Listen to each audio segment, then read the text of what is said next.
उत्तर प्रदेश के आजमगढ़ जिले के सपा जिलाध्यक्ष हवलदार यादव के भतीजी की शादी के अवसर पर अपने संसदीय क्षेत्र पहुंचे सपा मुखिया व सांसद अखिलेश यादव।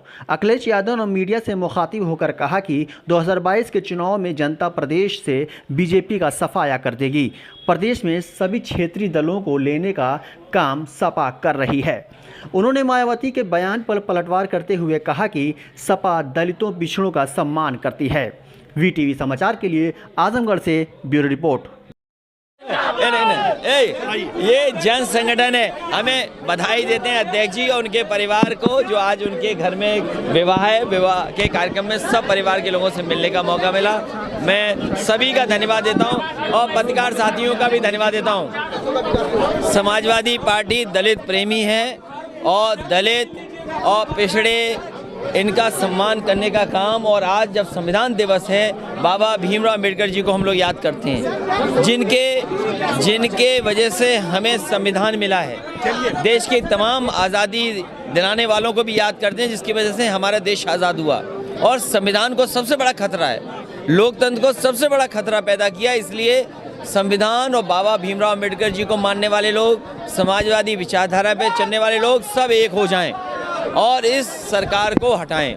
मुझे खुशी है इस बात की कि भारतीय जनता पार्टी अब विकास की बात कर रही है। भारतीय जनता पार्टी को भी विकास की बातें करनी पड़ रही हैं।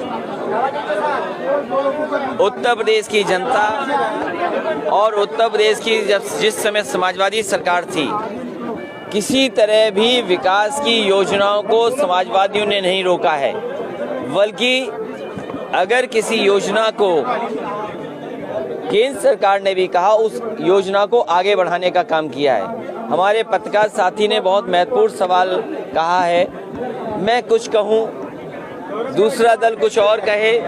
मैं तो अपने पत्रकार साथी से कहूँगा कि आरटीआई का जो एक्ट है उसके तहत जानकारी हासिल करें और उस समय उन्हें पता लगेगा कि समाजवादी पार्टी न केवल जेवर में बल्कि फिरोजाबाद, जो चूड़ियों के लिए पूरे देश और दुनिया में जाना जाता है, वहाँ भी एयरपोर्ट बनाना चाहते थे कि जहाँ पर एक जगह उद्योग का काम शुरू हो, वेस्टर्न यूपी के लोगों को लाभ मिले, वहीं आगरा जैसी अंतर्राष्ट्रीय शहर, उसको एयरपोर्ट की ज़रूरत थी।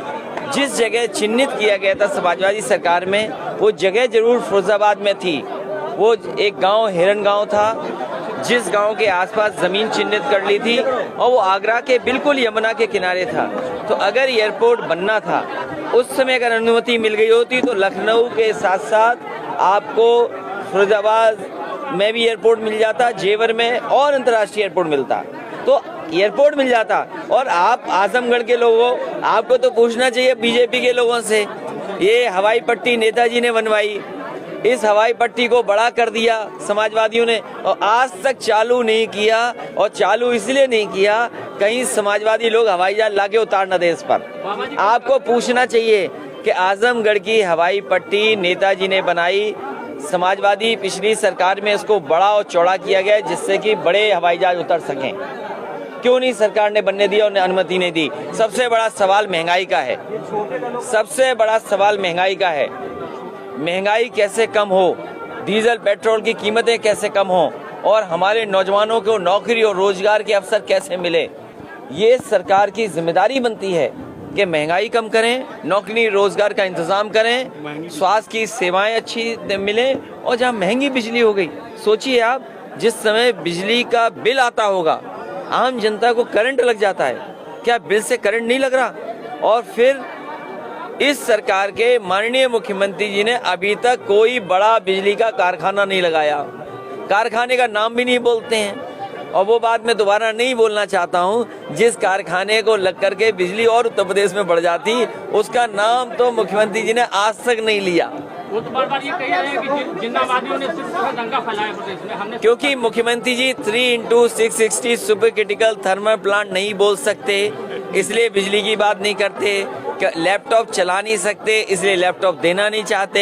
4.5 साल टैबलेट देते रहे, अभी भी टैबलेट दे रहे हैं, टैबलेट असली नहीं मिली अभी तक। गठबंधन की क्या स्थिति? गठबंधन लगातार हो रहा है और सब रंगों को साथ ले लिया है, एक अच्छा गुलदस्ता बन गया है। यही हमारे देश और समाज की पहचान है, जहां सब जाति धर्म के एक साथ लोग हैं।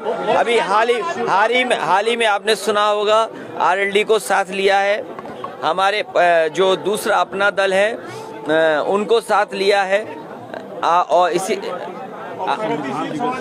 इस तरह दूसरी और भी जो छोटे दल हैं उनको साथ लाने का काम समाजवादी ने किया है।